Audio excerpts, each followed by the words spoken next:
Welcome to pen drive study. இன்றைக்கி நம்ம வரப்போகிற டிஎன்பிஎஸ்சி எக்ஸாம்ஸ்க்கு யூஸ்ஃபுல்லாக இருக்கிற மாதிரி ப்ரீவியஸ் இயர் கொஸ்டின் கம்பெலேஷன் தான் பார்த்துட்ருக்கோம். ஆல்ரெடி நம்ம general studies previous year question topic wise, பொது தமிழ் டாபிக் வைஸ் எல்லாமே பார்த்துட்டோம். இன்றைக்கி நம்ம மென்டல் அபிலிட்டி பார்ப்போம்.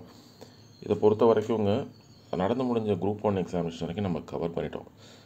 எப்போ ரீசனிங்கில் 10 கொஸ்டின் அப்படின்னு சொல்லி ஸ்ப்ளிட்டப் கொடுத்துட்டாங்களோ அதுலேருந்து நம்ம ரீசனிங்கை தனியாக கொண்டு போயிட்டோம். இது நம்ம வேறு வீடியோவில் பார்க்கலாம். சரிங்களா? எல்லாமே அப்டேட்டட் அப் டு குரூப் 1 2025 வரைக்கும் நான் கவர் பண்ணிட்டேன். 1817 கொஸ்டின் இருக்குது.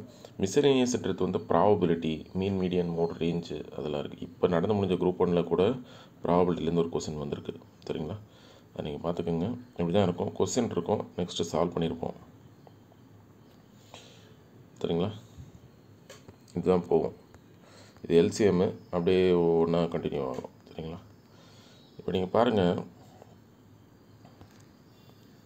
ஆப்டிடியூட் ஸ்டார்ட் பண்ணுறதுக்கு முன்னாடி வெறுமனே இந்த ப்ரீவியஸ் கொஸ்டினை மட்டும் பார்க்காதீங்க. அப்படி இல்லைன்னா சில பேர் ஃபார்முலாஸ் கொடுப்பாங்க, அதை மட்டும் வச்சுட்டு பார்க்காதீங்க. அதுக்கு நல்லதில்லை.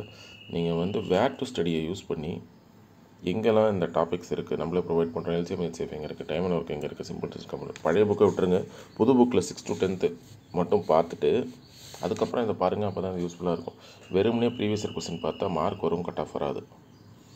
அதே மாதிரி மென்டல் எபிலிட்டியில் எல்லோரும் புரிஞ்சிக்க வேண்டியது, நான் மென்டல் எபிலிட்டியும் தமிழையும் எப்பயுமே சேர்த்து தான் சொல்லுவேன். ஏன்னா இதில் ஒரு 25, இதில் ஒரு 100, ரெண்டுத்துலேயும் சேர்த்து ஒரு 115 எடுக்கிறோம். அதில் ஒரு 10 கொஸ்டின் நான் விட்டுட்டேன். ஏன்னா மென்டல் எபிலிட்டியில் இந்த எக்ஸாம் டிகிரி ஸ்டாண்டர்ட்,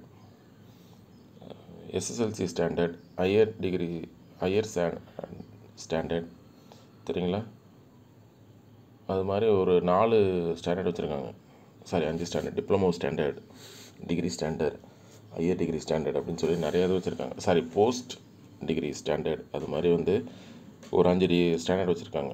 அதை பொறுத்த வரைக்கும் இந்த குரூப் 1 அண்ட் குரூப் 2 டிகிரி ஸ்டாண்டர்டில் வருது. அதில் நீங்கள் பார்த்தீங்கன்னா ஒரு 4 to 5 கொஸ்டின் கையே வைக்காதபடி தான் வரும். அதுதான் இந்த குரூப் 1 நடந்திருக்கு. அதே மாதிரி குரூப் 4 ஒரு 2 to 3 கொஸ்டின் டிஃபிகல்ட்டாக தான் வரும். அதனால் நீங்கள் எக்ஸாம் எழுதுகிறப்பயே என்ன மென்டல் அபிலிட்டியில் நம்ம 25 அடிக்கலையே அப்படின்னு நினச்சிடாதீங்க. ஒரு 2 to 3 கொஸ்டின் இப்படி தான் இருக்கும். அதனால தான் நம்ம மென்டல் எபிலிட்டி அண்ட் பொது தமிழை சேர்த்து 115 out of 125 கொஸ்டின் எடுக்கணும் அப்படின்னு சொல்லி சொல்கிறோம். அதோட இது அதான். கண்டிப்பாக பொது தமிழில் ஒரு 8 to 10, இதில் ஒரு 2 to 3 கண்டிப்பாக டிஃபிகல்ட்டாக தான் வரும். ஸோ அதனால தான் ஒரு 90+, இதில் ஒரு 21+ எடுத்திங்கன்னா போதும். அதுவே ஒரு அட் த மேக்ஸிமம் டாப்பர் வாங்குகிற ஸ்கோர் தான்.